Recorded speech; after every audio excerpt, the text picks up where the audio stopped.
A lot of people don't know that we actually do get earthquakes here in Oregon. And one of our main hazards from earthquakes is the Cascadia Subduction Zone. How many people here have heard of Cascadia? Um, and this is really our existential hazard here in Oregon.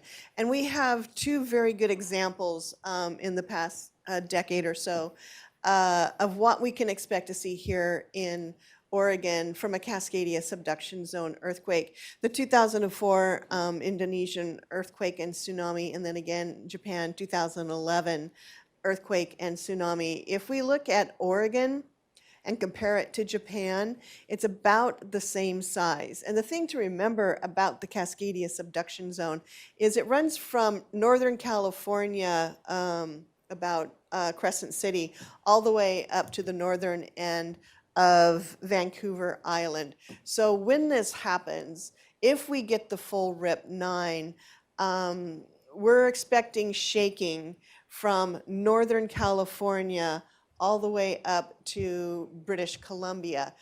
And you're going to be able to feel this in eastern Oregon. There are some models that show building collapse in Baker City. So even though the hazard is right off the coast, it will impact the entire state. Trying to remember which slides I added to this.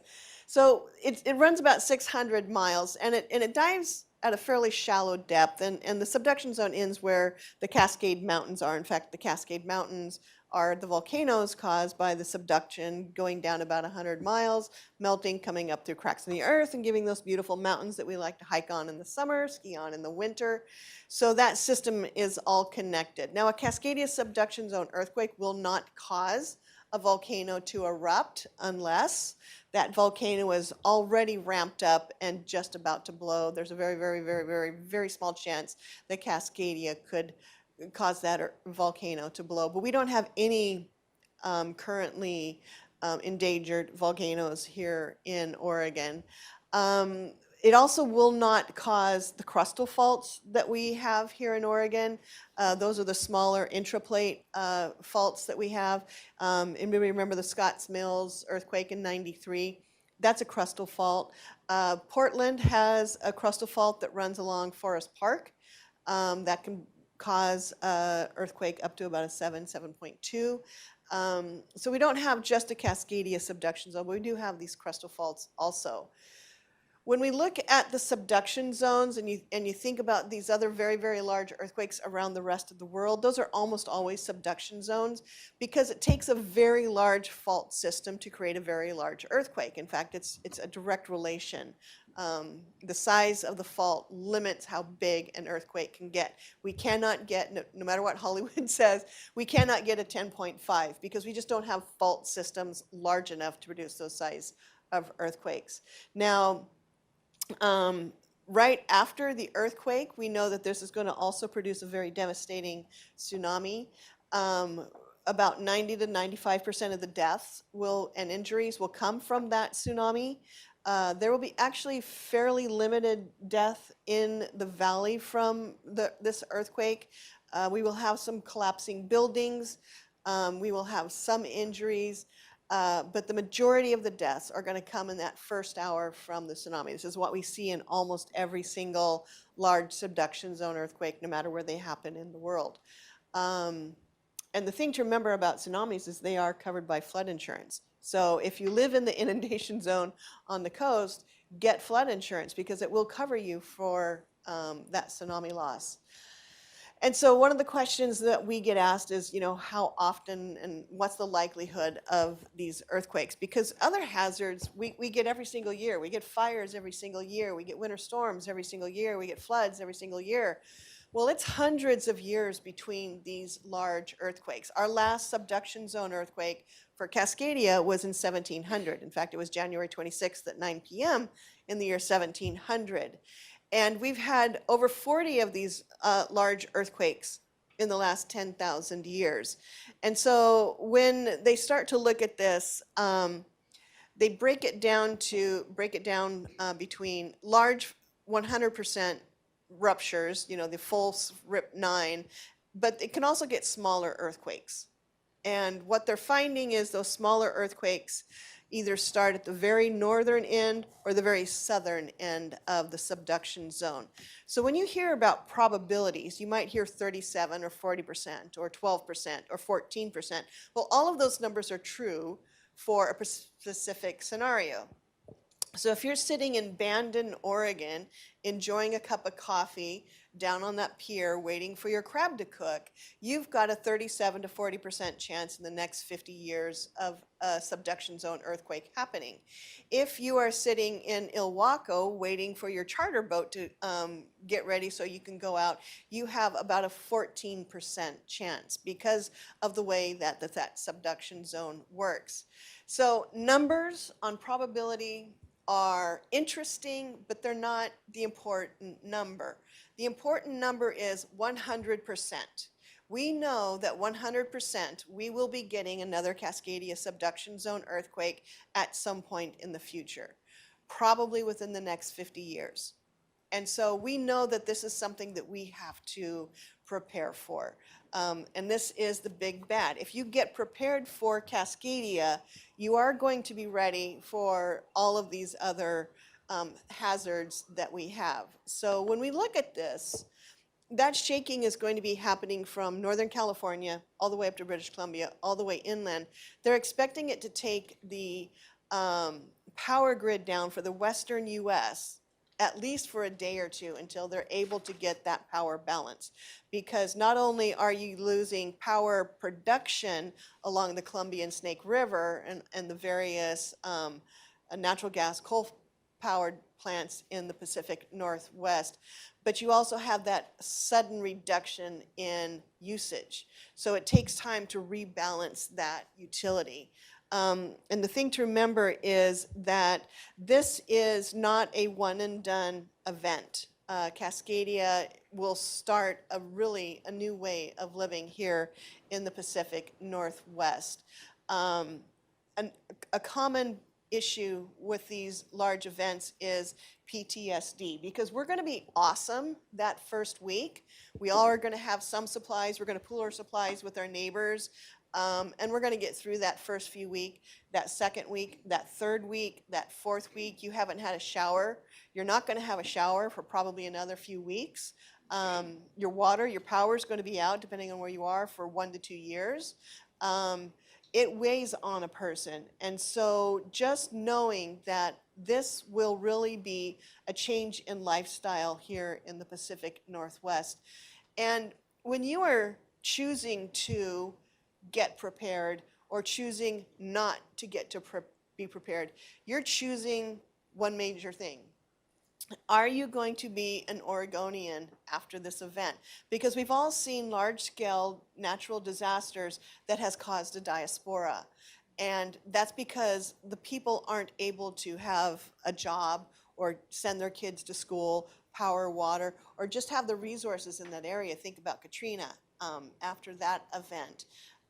And so you're choosing to stay Oregonian, choosing to stay in your home, choosing to be an asset and a resource to your neighbors and to your families, or you're choosing to be a burden on society. Because if you can't take care of yourself, you will be sent somewhere that you can be taken care of. And that's going to be in Oklahoma or Ohio. Now, I've been to Oklahoma and I've been to Ohio. You want to be able to stay here in Oregon because it's much prettier here. Nothing against Oklahoma and Ohio.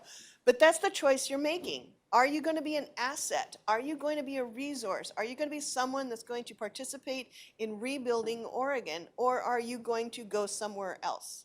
And that's the choice you make when you look at your grocery cart and you don't put that extra water in there. It's a choice you're making whether you take action or not. Every action is a choice. Every inaction is a choice. So make that choice to be a part of the recovery and getting Oregon back to the Oregon that we love. Yeah, wow. That was very motivating. I feel like we should just drop the mic and walk out on that, but we do have a couple more questions. Does your homeowner's insurance policy cover earthquake damage? Like Althea said, homeowners does not in most cases cover earthquake insurance. Say 99% of the time it does not. There are a few out there that will. There's like mobile homes. There again, check with your insurance company, but 99% of the time it does not.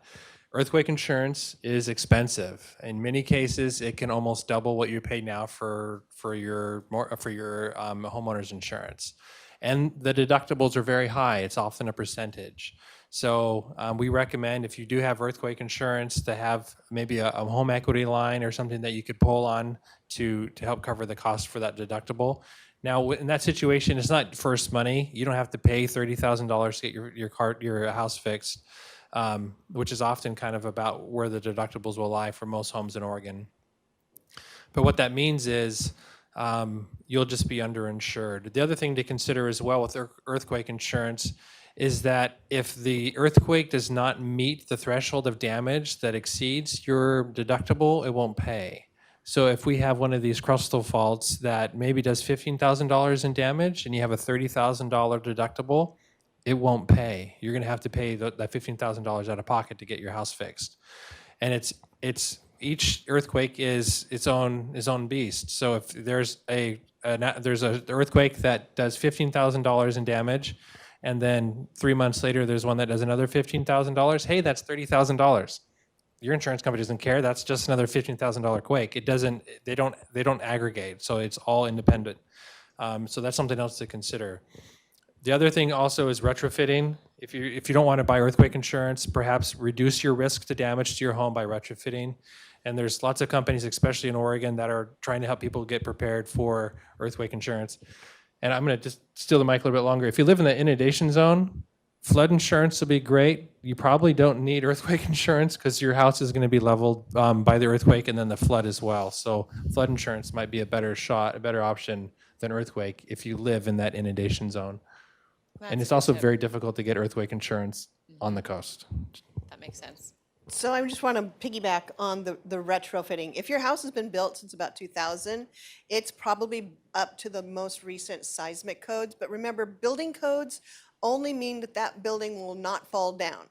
It doesn't mean that that building will be at all usable after the earthquake. So if you want to be able to go into that home, you will need to add additional seismic retrofitting.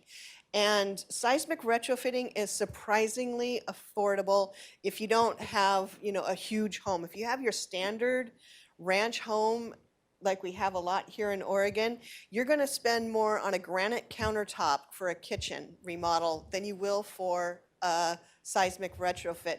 And if you're at all handy and do a lot of your own renovations, there's a lot of information online from FEMA. If you just go Google FEMA seismic homeowner retrofit, there's a great publication that you can download, and you can probably retrofit 90 to 95% of your house yourself if you're at all handy. Wow, thank you. And I can vouch for it being cheaper than you would think.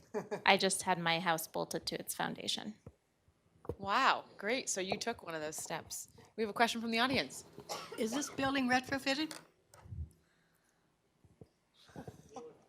Anyone from facilities? I don't know the answer to that. I know that the state has been doing, yeah. I sit up on the 4th floor, so we get to write it down if it happens. So I don't know the answer to that, but that's a great question to ask your employer if you feel concerned about that, and know your evacuation zones, what are likely to fail. I believe in these buildings around the Capitol Mall that have the granite on the sides, they don't want you to leave during a shake because they could fall. And I know that the Capitol they've been talking about, I don't know if that's what they're working on now with some seismic work on there, but they've been trying to pin that granite to the building because a lot of them are held on by glue, if you can believe it. So glue works for tile, but they can come down. Well, that's good to know. Thank you. I would love to end on the note of somebody being willing to be brave and share one step they're going to take today or tomorrow to be more prepared for a potential emergency. Does anybody, any brave person? Okay, we have it. Put the shoes beside my bed and the gloves and the flashlight and make everybody in the house do the same thing. Shoes beside the bed. There you go. Anybody else want to share? Yes.